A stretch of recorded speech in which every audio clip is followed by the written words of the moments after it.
Hello દોસ્તો, નમસ્કાર. Bhagwati video ફિલ્મ્સમાં ફરી એકવાર આપનું હાર્દિક સ્વાગત કરું છું.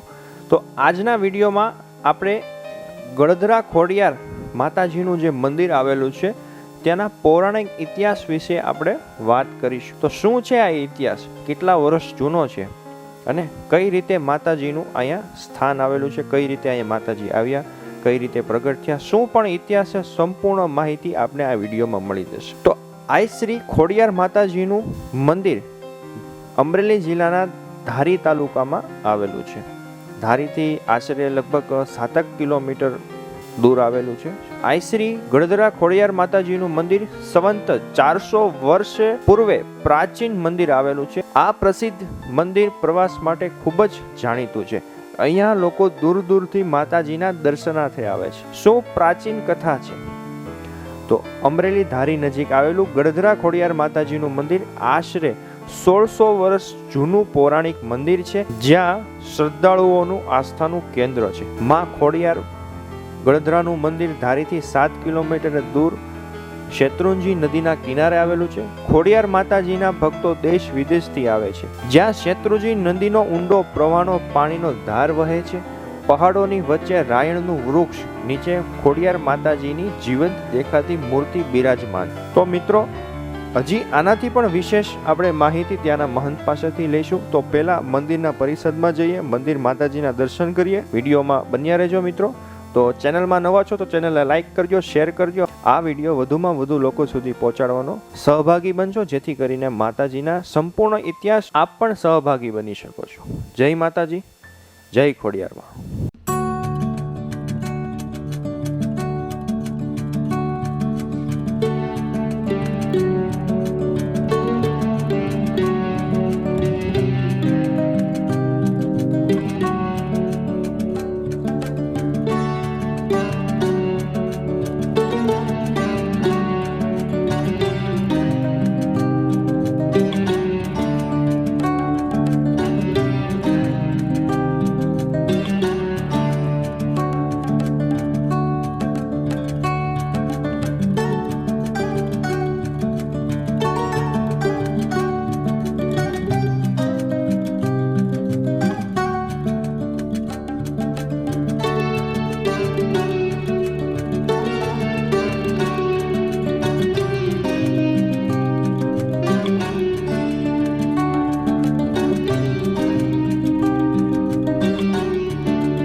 ધારી ગળધરા ખોડિયાર મંદિર, કાળુપુરી બાપુ મહંત શ્રી, અમરેલી જિલ્લાના ધારી તાલુકાનું ગળધરા ખોડિયાર મંદિર એવું મોટું ધામ આવેલું છે. અમરેલીથી આશરે 40-42 કિલોમીટર છે. ધારીથી 9 કિલોમીટર છે. સાવરકુંડલાથી અંદાજિત 35-37 કિલોમીટર છે.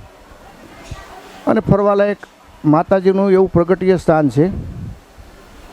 અને ઓલ ગુજરાત નહીં પણ ઓલ વર્લ્ડની માલપા માતાજીનું નામ એવું પ્રખ્યાત છે ગળધરા ખોડિયાર માતાજીનું.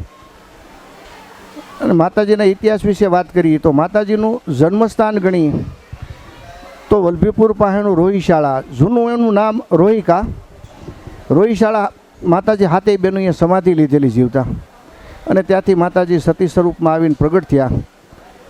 અને ધારી પાસેનું જે ગળધરા ખોડિયાર કહેવાય ત્યાં ધરાની માલપા માતાજીએ પોતાનું શરીર ગાળ્યું, ધરાની અંદર ઉતરી અને ગળા સુધી જ રહ્યા અને પોતે પથ્થર બની અને બે ગયા આપોઆપ. એમ કહેવાય છે કે સ્વયંભૂ માતાજી માણસમાંથી પથ્થર બન્યા, ગળા સુધી જ રહ્યા એટલે ગળધરાના ખોડિયાર કહેવાય છે. પછી તો માતાજીના અનેક પ્રસા અનેક મંદિરો છે, ખૂબ મંદિરો છે, પણ માતાજીના 3 મુખ્ય મંદિર છે. પહેલું ગળધરા ખોડિયાર મંદિર, બીજું માટેલ માતાજીએ પોતે એના હાથથી સ્થાપના કરેલી, ત્રીજું જે ભાવનગર જે રાજપરા ખોડિયાર કહેવાય એ માતાજીનું ત્રીજું સ્થાન છે.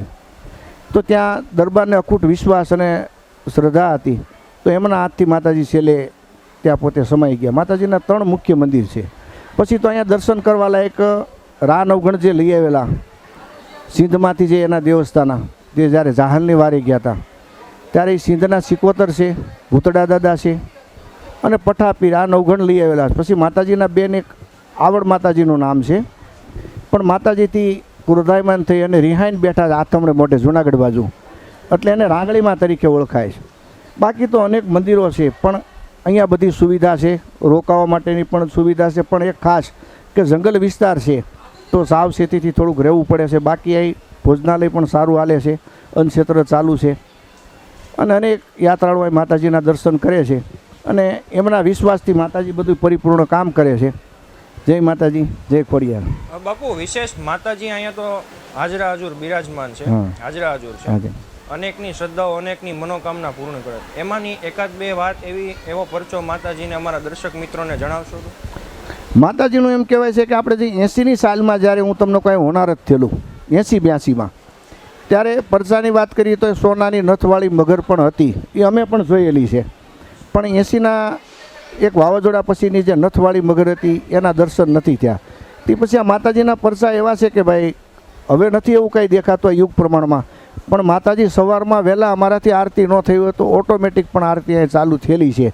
પણ એ ઘણા દાયકાથી એક પરિપૂર્ણ થયેલું, કારણ સમયના અનુસાર, કારણ લાઇટ ત્યારે હતી નહીં અને અમારેથી ઘણીવાર સુકાઈ ગયું હોય તો માતાજીની ઓટોમેટિક આરતી પૂરી થાય પછી અમે સવારમાં વહેલી 5 વાગે આરતી કરી. પછી અનેક પરચાઓ છે ભાઈ માતાજીને. અમે અહીં કંઈ દોરા ધાગા કેવી કોઈ વસ્તુ કરતા નથી, પણ એનો વિશ્વાસ લઈને જાય એટલે 1 વર્ષના એક નહીં, પણ હું એમ માનું છું ત્યાં સુધી હજારો દીકરાઓના જન્મ થયેલા જેને હાવ સંતાન ન હોય એને પણ એવા માતાજીના આખું. પછી તો શ્રદ્ધાનો વિષય છે ભાઈ. આમાં તો એક તમે હું માતાજી પાસે બેસી જઈએ એટલે એને કરવું પડે છે. વિશ્વાસ વસ્તુ બહુ મોટી છે, વિશ્વાસથી નાની કોઈ વસ્તુ નથી. પછી બાપુ અહીંયા હું હમણાં જોઉં છું તો ઘણું બધું લોકોની માનતા હોય છે, તો એ લાપસીની અહીંયા પ્રસાદી હોય છે, તો એના વિશે થોડીક માહિતી આપજો કે લોકોને લાપસીની કદાચ માનતા હોય તો અહીંયા પ્રસાદીની કઈ રીતની વ્યવસ્થા છે, તો અમારા દર્શક મિત્રોને જણાવશો? અહીંયા માતાજીનું એવું છે કે માતાજીને ખાસ કરીને તો લાપસી થાય છે, અને એ પોતે બનાવવાનું આપણી પાસે વાસણની સગવડ છે. પછી અન્નક્ષેત્ર પણ અહીં મંદિરે પણ મોટું હાલે છે. કદાચ કોઈ લાપસી લઈને ન આવ્યા હોય તો આપણે મંદિર તરફથી પણ જમાડીએ છીએ. આશરે રોજનું 1000 માણસ તો અહીંયા કમસે કમ જમતું છે મંદિર તરફથી. અને લાપસીનું એવું છે કે લાપસી કોઈ બનાવી હોય અને એને બીજું કંઈ બનાવવું હોય ભોજનમાં તો એ બનાવી શકે, પણ માતાજીની શાસ્ત્ર લાપસી પ્રસાદી પૂરતી તો અહીં બધાય બનાવે છે, પોતપોતે એની રીતે બનાવે. અને કોઈને એવું હોય કદાચ કે ભાઈ અમે નથી પૂગી શકતા તો અહીં પ્રસાદ લખાવી નાખે, તો સવારમાં રોજ માતાજીનો થાળ અહીંયા ધરાય છે મંદિર તરફથી, લખાવી ગયો તેના નામથી પણ અમે ચડાવીએ છીએ. પછી બાપુ વિશેષ તો અહીંયા નીચે